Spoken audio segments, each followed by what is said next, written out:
Hello students, आप सबका स्वागत है हमारे यूट्यूब चैनल नरेंद्रा क्लासेस में। मैं शिव सर आज से आपकी केमिस्ट्री की क्लास शुरू करने जा रहा हूं। तो आपका जो पहला चैप्टर है सॉलिड स्टेट, उसी से हम लोग शुरू करते हैं। तो चलिए देखते हैं सॉलिड स्टेट।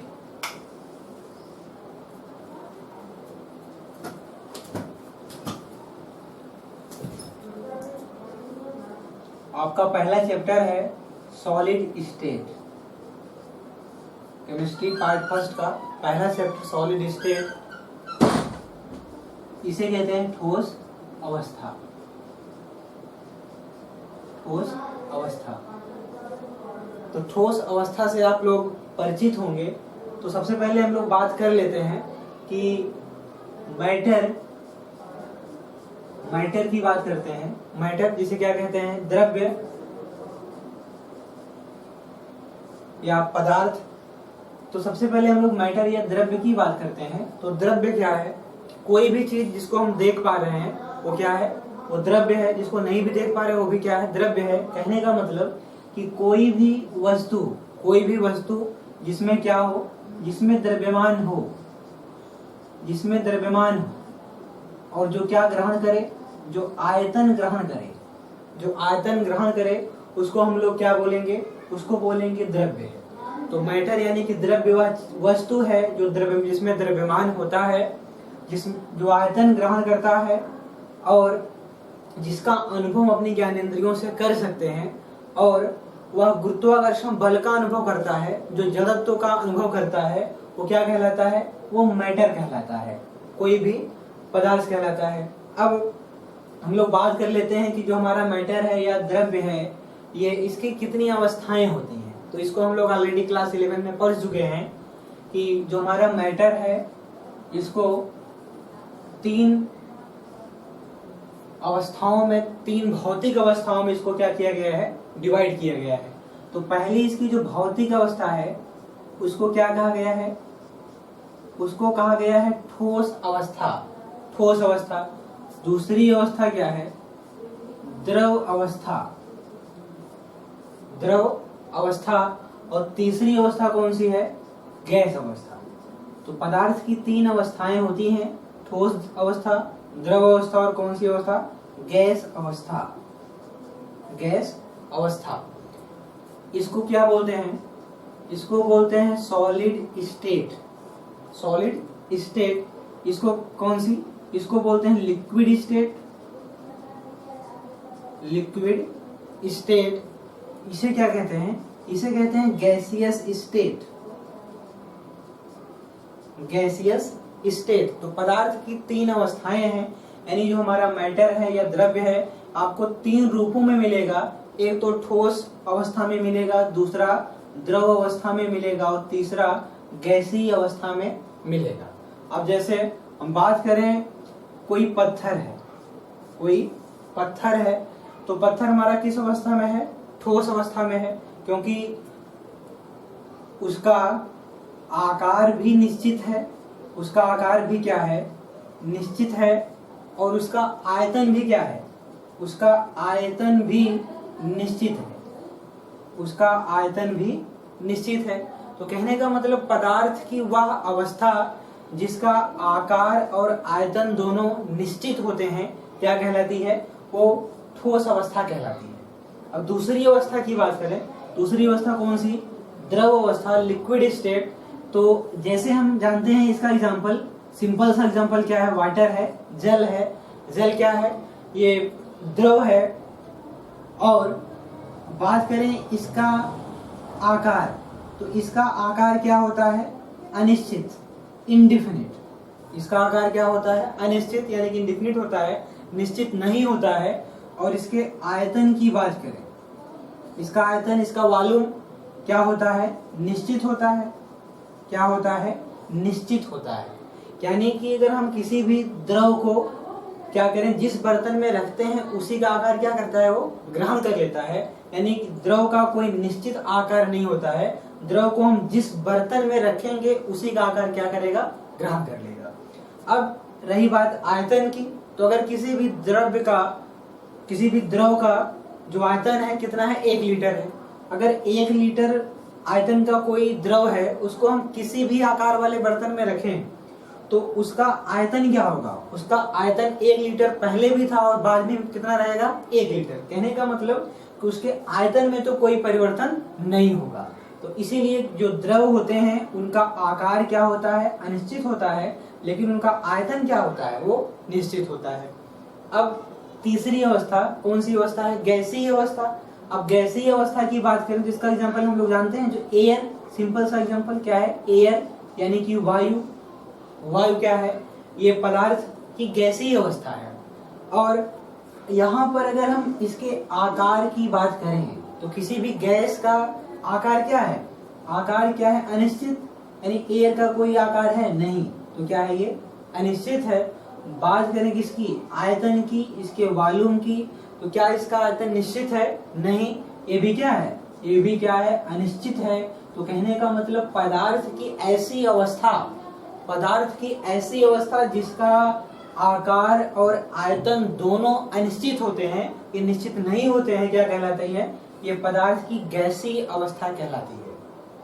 अब जैसे हम एयर की बात करें तो एयर को अगर हम गुब्बारे में भरें तो उसका आकार कैसा होगा? कुछ गोलाकार होगा। अगर उसी एयर को हम किसी ट्यूब में भरें तो उसका आकार कुछ दूसरी तरह से होगा। तो कहने का मतलब कि उसका आकार क्या है? अनिश्चित है। उसको हम जिस बर्तन में फिल कर रहे हैं या जिस ट्यूब में उसको फिल कर रहे हैं, उसी का आकार क्या कर रहा है? वो कंटेन कर ले रहा है। अब उसके आयतन की बात करें, अब इसका आयतन क्या है? अनिश्चित है। अब जैसे सिंपल एग्जांपल लेते हैं हम लोग कि अगर गैस के सिलेंडर में अगर 14 केजी अगर गैस भरी हुई है, तब भी उसका आयतन कितना रहेगा? तभी वह पूरे गैस के जो सिलेंडर का स्थान है, अंदर का वॉल्यूम है, उसको क्या करेगी? कंटेन कर लेगी। लेकिन अगर उसमें केवल 1 ही किलो गैस है, अगर 1 ही किलो गैस है, तब भी क्या करेगी? तब भी 1 किलो गैस ही पूरे वो बर्तन में क्या रहेगी? वो फैली रहेगी। तो कहने का मतलब इसका आयतन क्या है? अनिश्चित है। तो गैस चाहे 1 केजी हो, चाहे 2 केजी हो, चाहे 3 हो, चाहे 4 हो, जितनी भी गैस की मात्रा होगी वह पूरे सिलेंडर में फैली रहेगी। तो कहने का मतलब वो क्या है? वो पदार्थ की गैसीय अवस्था है जिसका आयतन क्या है? निश्चित नहीं है। अब जो हमारा ये पदार्थ है, जो द्रव्य है, ये 3 भौतिक रूपों में हमको क्यों मिलता है? आप इसको पढ़े हैं क्या कि सभी कोई भी जो पदार्थ होगा वह किसी न किसी छोटे से छोटे कणों से मिलकर के बना होगा, जिसको हम ये बोल सकते हैं कि वो पदार्थ है का क्या है? वो पदार्थ का है अवयवी कण। पदार्थ का क्या है? अवयवी कण, कंस्टिट्यूएंट पार्टिकल्स, जिससे मिलकर के उस द्रव्य की रचना हुई है। अब ये जो अवयवी कण हैं, ये क्या क्या हो सकते हैं? ये परमाणु हो सकते हैं, ये अणु हो सकते हैं, ये क्या हो सकते हैं? ये आयन हो सकते हैं। यानी कोई भी द्रव्य है, या तो वह परमाणुओं से मिलकर के बना होगा, या तो अणुओं से मिलकर के बना होगा, या तो किससे मिलकर बना होगा? वह आयनों से मिलकर के बना होगा। अब देखते हैं कि आखिर ये ठोस अवस्था इसको हमने क्यों कहा, इसको द्रव अवस्था क्यों कहा, इसको हमने गैसीय अवस्था क्यों कहा। तो अब ठोस अवस्था में क्या होता है कि जो अवयवी कण होते हैं वो बहुत ही क्या होते हैं? बहुत ही पास बहुत ही क्लोज होते हैं। तो ठोसों के जो अवयवी कण होते हैं बहुत ही पास होते हैं। तो कैसा आपको मिलेगा? वो ठोस मिलेगा। इस तरीके से उसका आयतन भी निश्चित हो जाएगा और उसका आकार भी क्या हो जाएगा? निश्चित हो जाएगा। अब द्रव अवस्था की बात करें तो द्रव अवस्था में क्या होता है कि द्रव अवस्था में जो अवयवी कण होते हैं वो ठोसों की अपेक्षा दूर होते हैं। जब कण दूर होंगे उसमें क्या होगी? उसमें गति करने की क्षमता होगी, एक जगह दूसरी जगह वो मूव कर सकते हैं। जब ये मूव करेंगे तो इसका आकार क्या हो जाएगा? अनिश्चित हो जाएगा। जैसे जल है, जल में क्या होता है? बहने का गुण होता है। अब तीसरी बात, तो गैसीय अवस्था की बात करें तो गैसीय अवस्था में क्या होता है कि अगर ये जिस कणों से मिलकर बना है वो कण क्या होते हैं? बहुत ही दूर होते हैं। यानी कि गैसीय अवस्था में जो अवयवी कण होते हैं वो द्रवों की अपेक्षा अधिक दूरी पर होते हैं, जिससे क्या होता है? उसका जो आकार होता है अनिश्चित होता है और उसका आयतन भी क्या होता है? अनिश्चित होता है। तो द्रव अवस्था और गैसीय अवस्था के बारे में हम लोग ऑलरेडी क्लास 11 में पढ़ चुके हैं कि द्रवों के गुण क्या होते हैं और गैस के गुण क्या होते हैं। ये सारी बातें वहां पर आपको बताई गई हैं। अब लेकिन यहाँ पर हम बात किसी करेंगे, केवल पदार्थ की ठोस अवस्था की बात करेंगे। तो वैसे पदार्थ की एक चौथी अवस्था भी है और एक पांचवी अवस्था भी है, जिसके बारे में हो सकता है आप लोग सुने होंगे। उसको हम थोड़ा सा केवल बता दे रहे हैं कि पदार्थ की चौथी अवस्था क्या है, पांचवी अवस्था क्या है। कभी कभी क्या होता है कि ये पूछ लेता है कि पदार्थ की चौथी अवस्था कौन सी है, तो थोड़ा सा मैं यहाँ पे बता दे रहा हूँ पदार्थ की चौथी अवस्था क्या है और पांचवी अवस्था क्या है। तो पदार्थ की चौथी अवस्था की अगर हम बात करें तो पदार्थ की जो चौथी अवस्था है वो कौन सी है, वो प्लाज्मा अवस्था है। कौन सी अवस्था, प्लाज्मा अवस्था। और पांचवी अवस्था कौन सी है, पांचवी अवस्था है बोस-आइंस्टीन अवस्था। बोस-आइंस्टीन अवस्था।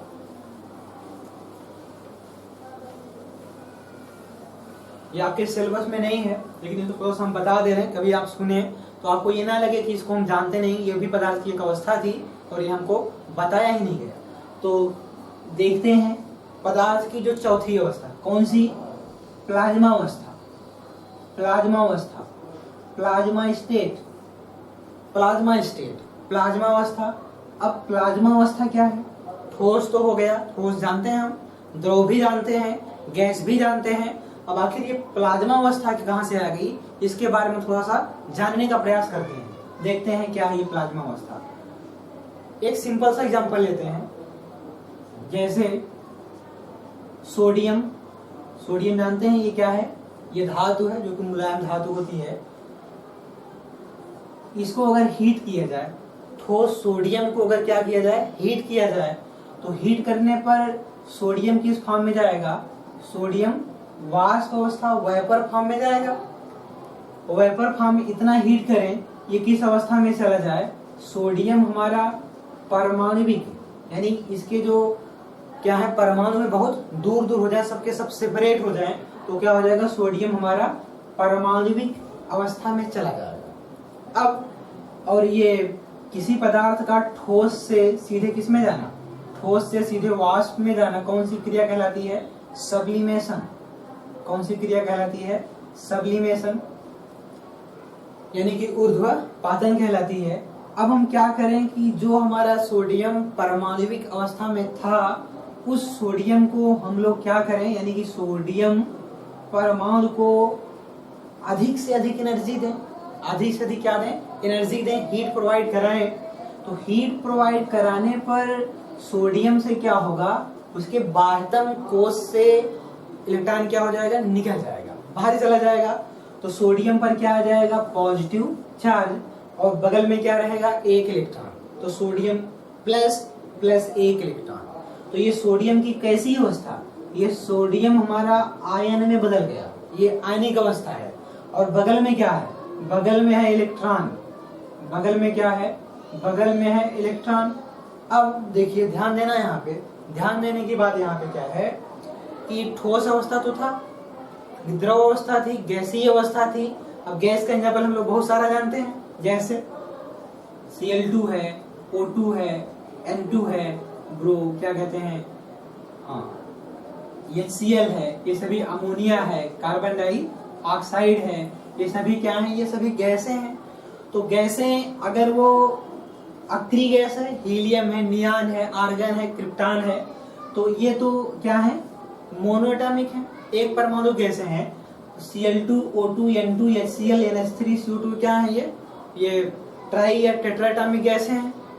तो ये जो गैसें हैं आप देख रहे हैं कि ये एक अकेले मॉलिक्यूल के फॉर्म में है, एक अकेले मॉलिक्यूल के फॉर्म में है, और इसी में इलेक्ट्रॉन, प्रोटॉन, न्यूट्रॉन सारे के सारे क्या है, मौजूद हैं। लेकिन यहाँ पर अगर हम देख रहे हैं कि सोडियम परमाणु से इलेक्ट्रॉन निकल जा रहा है और सोडियम हमारा आयनित हो जा रहा है, आयनाइज हो जा रहा है, और बगल में क्या है, एक इलेक्ट्रॉन है। तो ठोस, द्रव और गैस में हमको इस तरीके की कोई अवस्था देखने को नहीं मिलती है। तो ये जो अवस्था है, ये जो अवस्था है कि जब हमारा पदार्थ आयनिक फॉर्म में हो, आयनिक फॉर्म में हो और बगल में क्या हो, एक इलेक्ट्रॉन हो, तो उसी अवस्था को हम नाम देते हैं, कौन सी अवस्था, प्लाज्मा अवस्था नाम देते हैं। यही क्या होगी, द्रव्य की चौथी अवस्था प्लाज्मा अवस्था, यानी कि प्लाज्मा स्टेट होगी।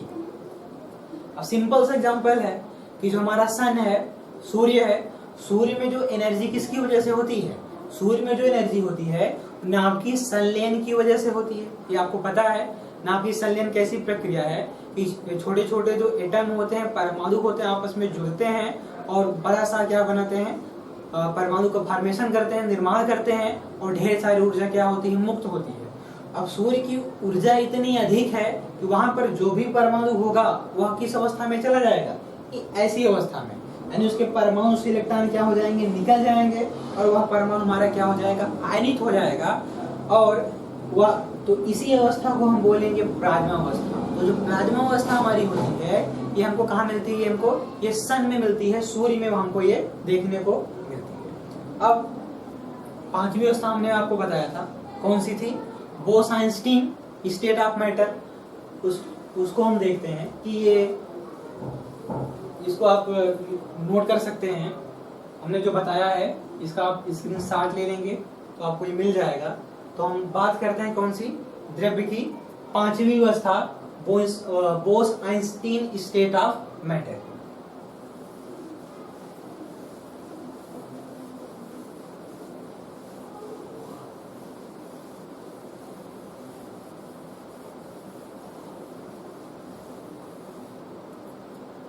मैं जो आपको बता रहा हूं अगर आपको समझ में ना आ रहा हो तो आप हमें कमेंट में बताइएगा कि सर आप जो बता रहे हैं हमको कुछ समझ में नहीं आ रहा है, बस वैसे ही चल रहा है।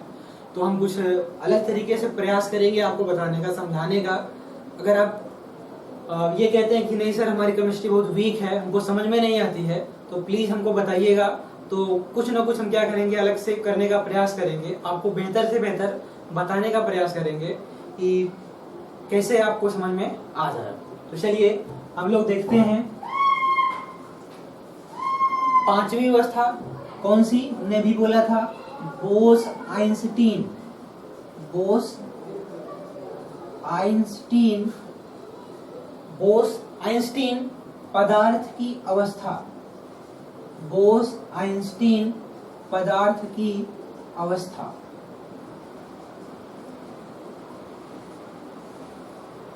जो आपको बताया जा रहा है इसको आप कॉपी में आप नोट्स बनाते हुए क्या करिएगा, नोट करते चलिएगा, क्योंकि इसमें ज्यादा कुछ लिखाना नहीं है अभी यहाँ तक।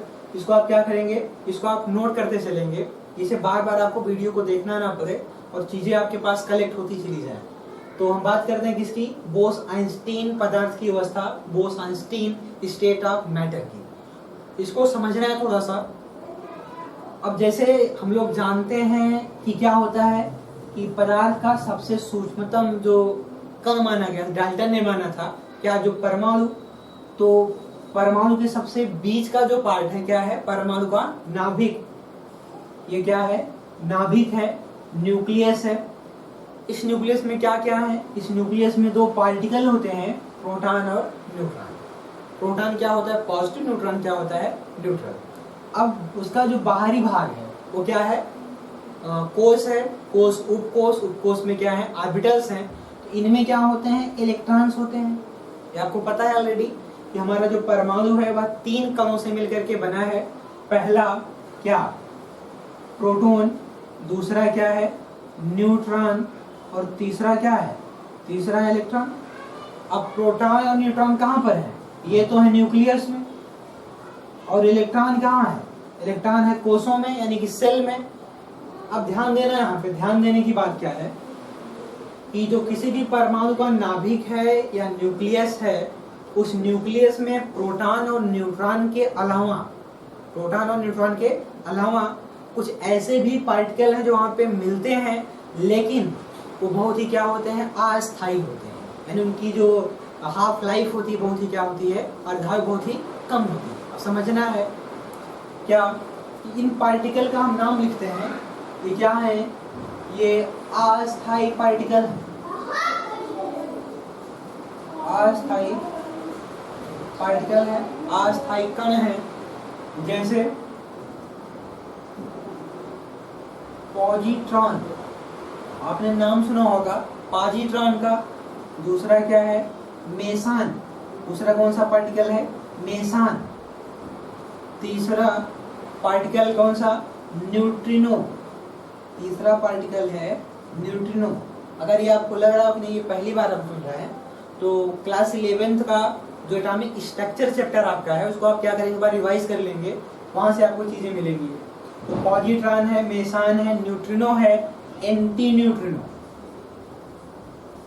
एंटी न्यूट्रिनो, ये क्या है, ये सब एटॉमिक पार्टिकल हैं। ये क्या है, सब एटॉमिक पार्टिकल हैं और ये अस्थायी हैं, यानी कि ये आपको न्यूक्लियस में बहुत कम समय के लिए मिलेंगे। अब ये जो पार्टिकल हैं जो कि इलेक्ट्रॉन से भी क्या हैं, छोटे हैं, प्रोटॉन से भी क्या हैं, छोटे हैं, तो पदार्थ की ऐसी अवस्था जो नाभिक में नाभिक के अंदर पाए जाने वाले जो प्रोटॉन है, न्यूट्रॉन है, उनके अलावा जो उनसे क्या है, छोटे हैं, पदार्थ की ऐसी अवस्था को ही हम लोग क्या कहते हैं, बोस-आइंस्टीन पदार्थ की अवस्था कहते हैं। अगर आपसे पूछा जाए कि पदार्थ की पांचवी अवस्था बोस-आइंस्टीन स्टेट ऑफ मैटर से आप क्या समझते हैं, बस इतना ही कि पदार्थ जो परमाणु है, परमाणु के नाभिक के अंदर जो कुछ ऐसे भी कण मिलते हैं जो कि प्रोटॉन न्यूट्रॉन से भी छोटे होते हैं, पदार्थ की उसी अवस्था को हम नाम क्या उनसे देते हैं, बोस-आइंस्टीन पदार्थ की अवस्था। तो शायद आप समझ गए होंगे कि पदार्थ की चौथी अवस्था प्लाज्मा अवस्था क्या है और पदार्थ की पांचवी अवस्था बोस-आइंस्टीन स्टेट ऑफ मैटर क्या है। अब क्योंकि इसको आपको पढ़ना नहीं है, आपको पढ़ना क्या है, केवल सॉलिड स्टेट, ठोस अवस्था और ठोस के बारे में ही पूरा हम चर्चा करें। इसको आप नोट कर सकते हैं।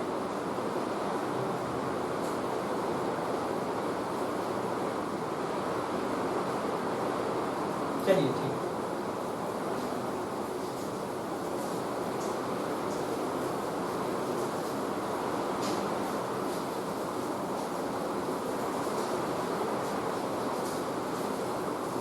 अब लोग सीधे आते हैं अपने टॉपिक पर, ठोस अवस्था पर। ठोस के गुण क्या है, पहले इसकी चर्चा करेंगे, फिर ठोसों के प्रकार के बारे में करेंगे, तो सारी बातें हम क्या करेंगे, यहाँ पर करेंगे।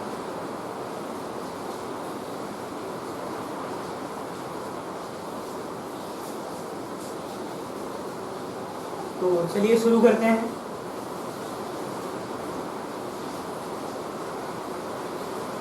ठोस अवस्था, ठोस अवस्था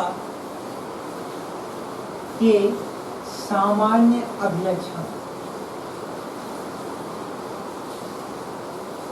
सामान्य अभिलक्षण यानी ठोस अवस्था के गुण क्या हैं, इन्हीं को हम क्या नाम देते हैं कि ठोस अवस्था के सामान्य अभिलक्षण। ध्यान देना, यानी किसी को हम क्या बोलेंगे, इसी को बोलेंगे general characteristics of solid state, general characteristics of solid state.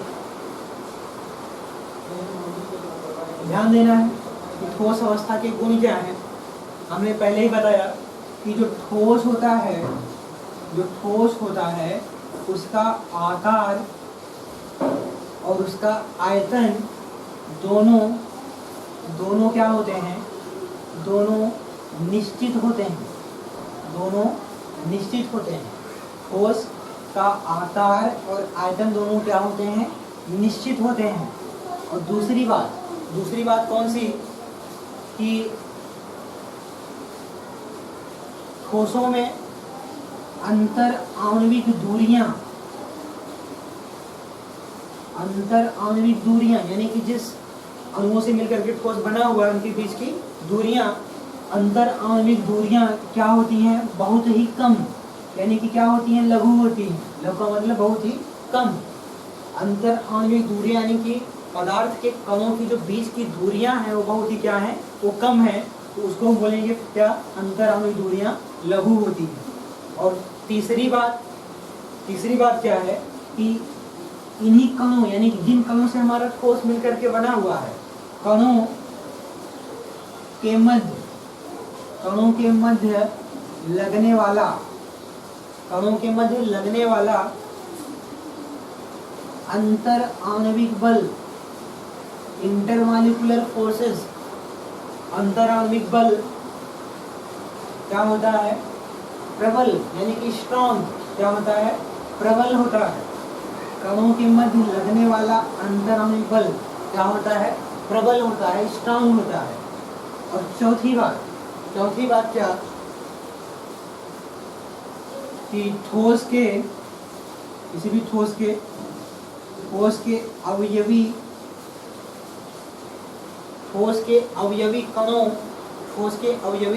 कणों क्या क्या हो सकते हैं? ठोस के अवयवी कण, ये परमाणु हो सकते हैं, ये अणु हो सकते हैं, ये आयन हो सकते हैं।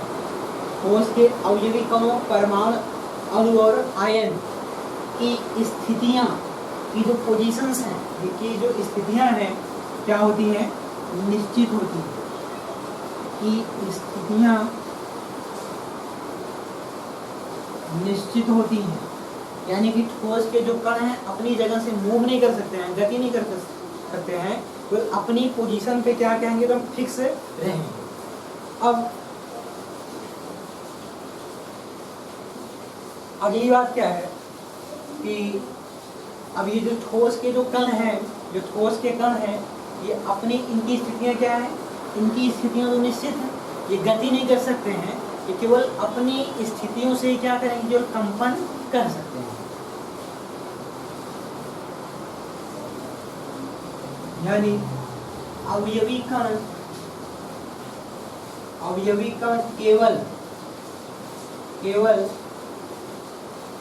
केवल अपने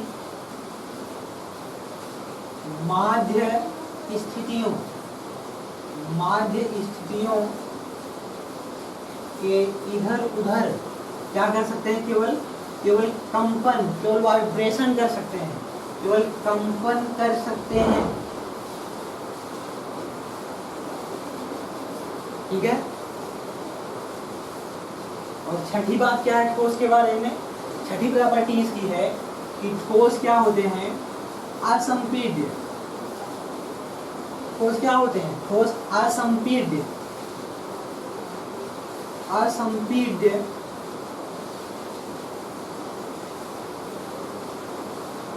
ठोस असंपीड्य एवं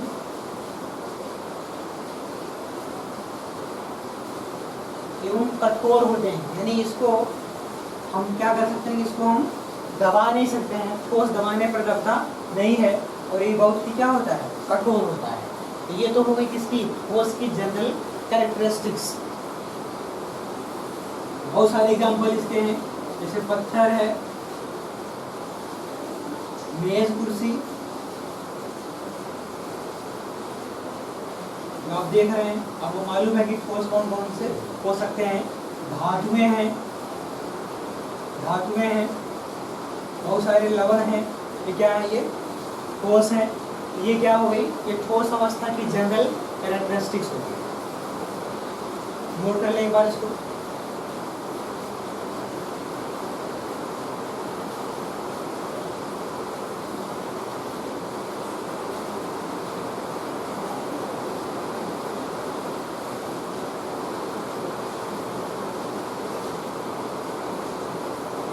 चलिए ठीक।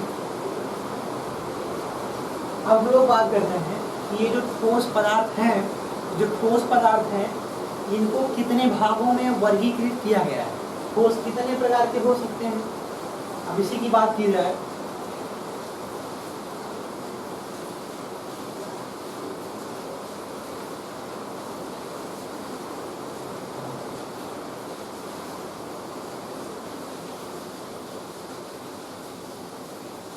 चलिए अब बात करते हैं किसका? ठोसों का वर्गीकरण। अब देखते हैं ठोस के प्रकार कितने तरीके का ठोस हो सकता है, यानी टाइप्स ऑफ सॉलिड।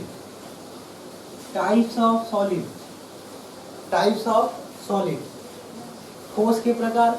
अब ठोस मेनली दो तरह के हो सकते हैं। ठोस मेनली दो तरह के हो सकते हैं। कौन कौन से? हमने देखा है, इसको ऑब्जर्व किया है। कौन कौन सा? एक तो हम लोग देखे हैं कौन सा? अक्रिस्टलीय ठोस। क्या है? अक्रिस्टलीय ठोस, जिसको हम क्रिस्टली कर देते हैं। तो पहला क्या है? क्रिस्टलीय ठोस। और दूसरा क्या कह सकते हैं? दूसरा है अक्रिस्टलीय ठोस, अक्रिस्टलीय ठोस। क्रिस्टलीय ठोस को क्या बोलेंगे? इसको बोलेंगे crystalline, crystalline solid, crystalline solid. और दूसरा कौन सा होगा? Amorphous solid. अक्रिस्टलीय को क्या बोलेंगे? Amorphous solid.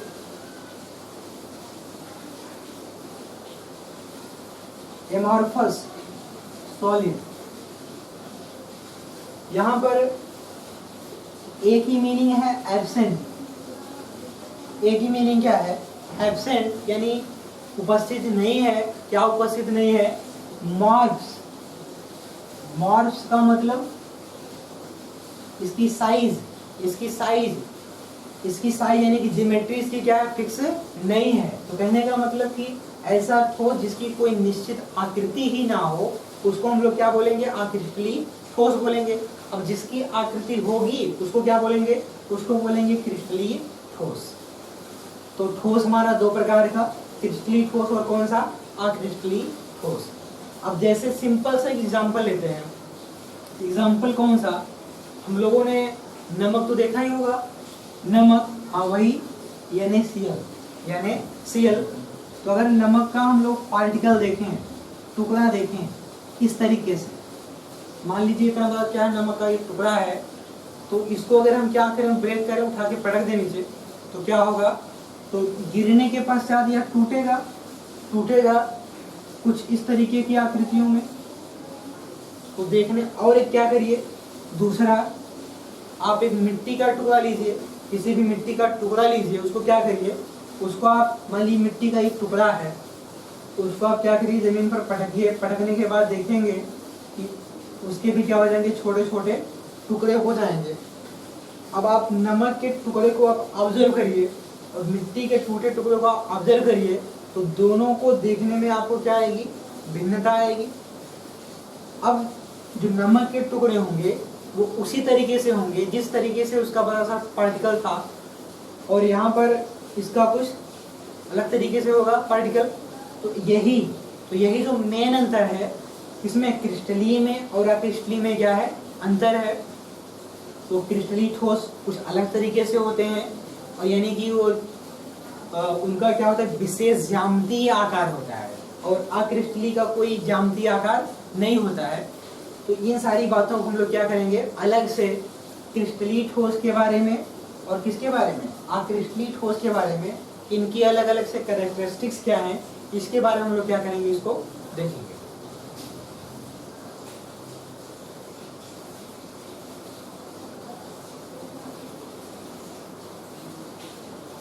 तो ये तो हो गया ठोसों के प्रकार।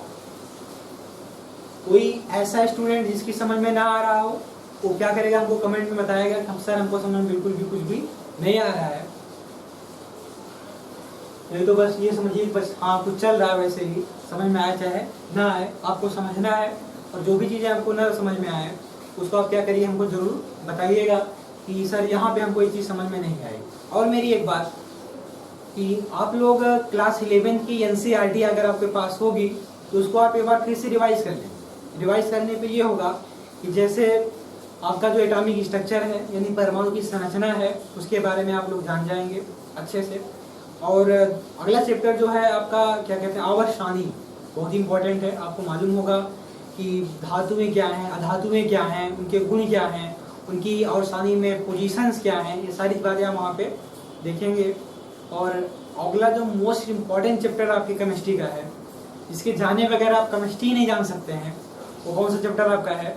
आपका है केमिकल बॉन्डिंग, रासायनिक आबंधन, केमिकल बॉन्डिंग। जिसमें क्या बताया गया है? जिसमें बंध के बनने का, यानी कि वैद्युत संयोजी बंध क्या है, सहसंयोजी बंध क्या है, उपसंयोजी बंध क्या है, इनकी सारी प्रॉपर्टीज क्या हैं, और विद्युत ऋणात्मकता क्या है यानी कि इलेक्ट्रोनेगेटिविटी क्या है, इलेक्ट्रॉन एफिनिटी क्या है, आयोनाइजेशन पोटेंशियल, आयन विभव क्या है, इसके बारे में आप लोग जानेंगे। अगर बेहतर जानते रहेंगे तो यहाँ पर जो चीज़ें आपको बताई जाएंगी आसानी से समझ में आएंगी। उन्हीं बच्चों को समझ में नहीं आती हैं जो जिनका 11th अच्छे से प्रिपेयर नहीं होता है। तो प्लीज़ आप एक काम करिएगा, आप एक बार फिर से आप क्लास 11 की एनसीईआरटी क्या करेंगे, रिवाइज कर लेंगे बेहतर तरीके से। अगर आपको वहाँ भी कोई प्रॉब्लम आए तो प्लीज़ हमको बताइएगा कि वहाँ पर भी सर हमको ये प्रॉब्लम थी, तो उसको हम क्या करेंगे, आपको क्लास में थोड़ा सा एक्सप्लेन कर देंगे। तो प्लीज़ बिल्कुल आपको हिचकिचाना नहीं है, आपको पूछना है, जो भी डाउट्स हो आपको क्लियर होने चाहिए, इसी से आपको समझ में आएगा। नहीं तो आपको बिल्कुल भी चलता रहेगा, कुछ भी समझ में आपको नहीं आएगा।